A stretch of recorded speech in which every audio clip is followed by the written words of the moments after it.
Hey everyone, my name is Brent. Today I want to talk about my review of Helldivers 2. Obviously, I'm having a great time with the game. I think it's awesome. I think it's a lot of fun. The community's very nice overall. I would say, very few complaints, but I don't want to talk about it and tell you some of my thoughts on that. So first of all, I'm getting to what I have as the not fun stuff. First thing of that being microtransactions. I do feel like overall the microtransactions that are in the game are done pretty well. However, I still want to get into that just so we all know what's going on with that. So the fact that you have to pay with the game, you pay for the game up front, and there's still microtransactions in it, is a little bit unfortunate. Just because you've already spent $40 or potentially $60, depending on the version you get. And there's still things like that in there. So some of the options you have for buying stuff is really just the super credits that are used in the superstore, and they come in variations of $1, $5, $10, $20 purchases. I will say this is pretty generous for what you can buy with it.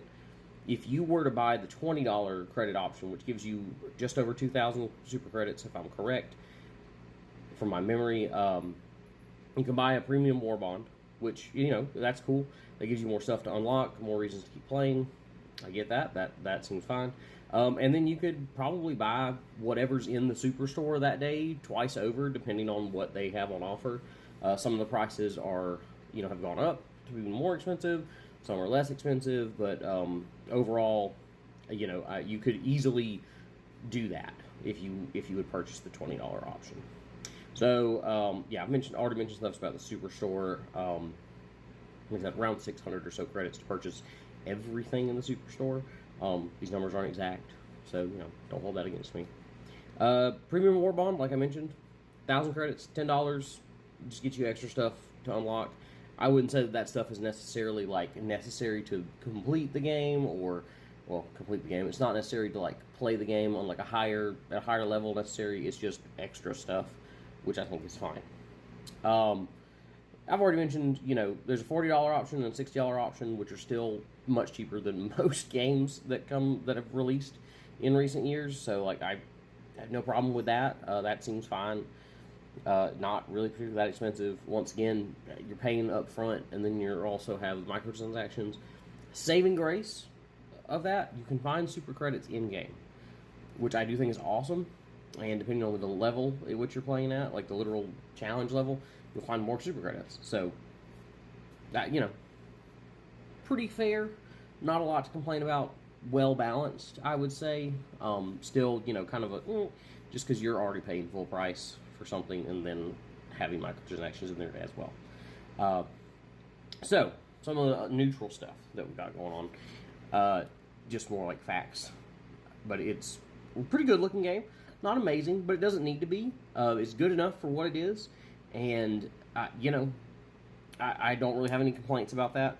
Multiplayer functionality is good now. Obviously, it struggled at first, but I will be fair.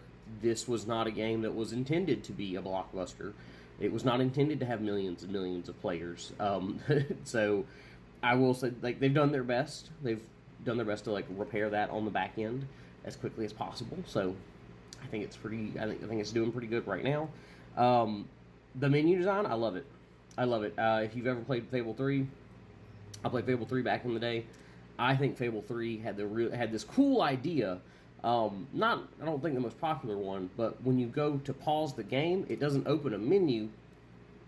It takes you to a physical space that acts as your pause menu, where you walk around and interact with your inventory, your weapons and clothing and things like that. And this kind of has a similar thing with the your ship. I can't remember what the ships are called. Super destroyers. Your super destroyer is a physical menu that you go and you interact with. So I like that aspect. I like that a lot.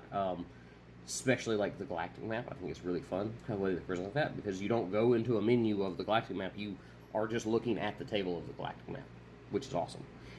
But yeah, also minimal menus. Not a lot of layers and complicated bits with the menu. It's all pretty straightforward. and I'm a big fan of that. So, fun stuff. Obviously, we love shooting aliens. Everyone loves shooting aliens. That's been a thing. I mean, going back from, looking at, like, Doom and looking at, which is demons, but same idea. Halo, Mass Effect. What else? There's probably other games that I just cannot thinking of. I know there's more than that, but it's awesome. Like, it's just, and it feels really good. The gameplay is super dynamic, so a lot of the really cool experiences you have are happening not because they were designed to happen, but because all of the mechanics of the game will work together with you as the player to create that situation. And I think that's amazing. I really, really, really love it. Yeah, also, like, when you shoot stuff and you, like, hit them in the arm or whatever, and the arm blows off, love that.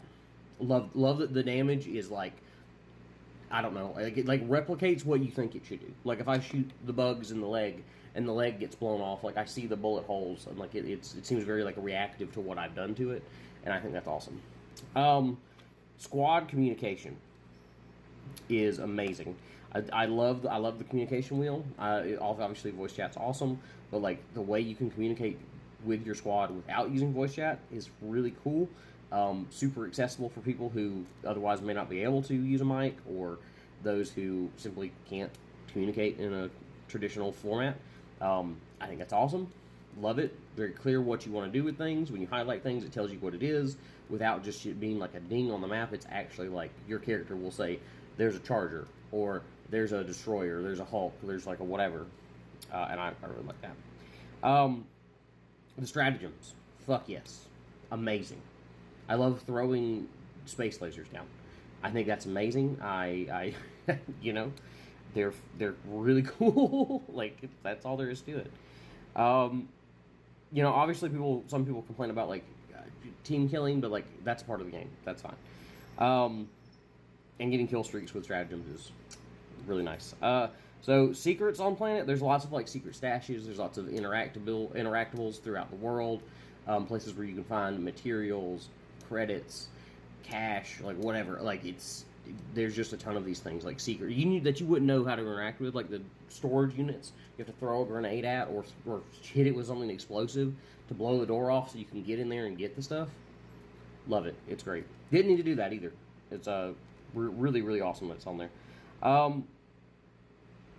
Yeah, the mission variety is decent. Obviously, we'll be getting more of that, but I think in general, it's a good. It serves its purpose. We're doing pretty good with that. So, also the humor, like the very tongue-in-cheek, like just absolute hilarity of the criticisms about military warship, about nationalism. It's all really the colonialism. Like, it's all there. Like, it's there, and it's hilarious, and I love it. It also all makes sense within the universe. Like, it's got a great, like, in context of, like, what everything is happening and why everyone is, like, this isn't silly to them, but it's silly to us. It's fantastic. And then customization is decent. I would like a little bit more, but I think that I think it works for what it is. So any thoughts? Incredible game. Love this. Rough start, bright future. That's how I feel about it. And to end this off, go spread some democracy for Super Earth.